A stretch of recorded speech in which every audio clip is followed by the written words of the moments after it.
neurocoach training system starts, where the neurocodex evaluation system leaves off. So it takes the data from the analysis data, the results of the analysis data from the report, okay, because there we know what areas of the brain appears to be strong, areas of the brain may not be as strong, and quite frankly, some areas that just need some help. Okay, so with that, we come up with a plan out of the neurocodex report as to not only what needs to be remediated in order to achieve the goal, but also what needs to be done in order to make sure that the brain is reorganized in a manner that's optimal in terms of its natural performance capabilities. Neurocoach, okay, on the other hand, okay, is a tool that takes that information from the codex report and makes it happen. Now, it's a kind of a neat little tool, okay, in my opinion, okay.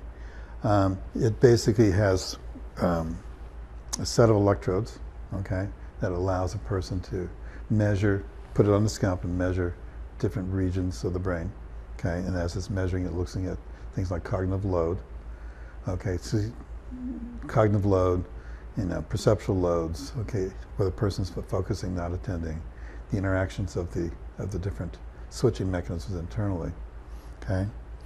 Now, it's coupled with a software tool, okay, that we've also developed. Now, the nice thing about our team is we're a collection of engineers and neuroscientists folks, so we're kind of a geeky in that way, but we like what we're doing.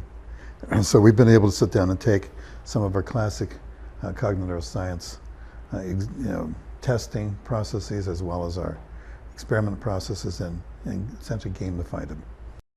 So neurocoach is designed to take the information from the neurocodex report, okay, and apply very specific targeted games, okay, to help overcome those particular challenges using what's called a BCI interface, or brain-computer interface.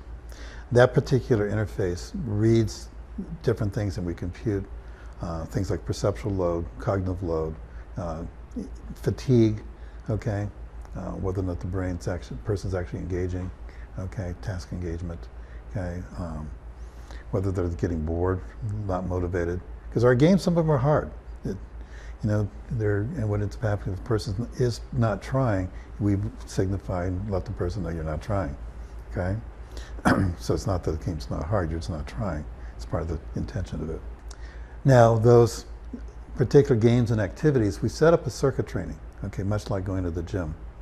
So we know that we have particular games or activities that are designed to work the attention system or the executive system or memory systems, okay?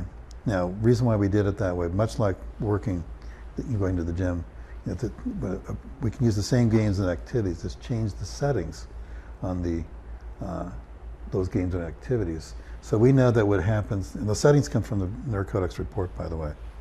So the settings basically are set such that when a person is doing the activity, as the person gets stronger with whichever activity they're doing, and we're measuring what we're trying to change in the brain, as it's actually occurring, what ends up happening is the intensity level of the game actually gets more intense, okay?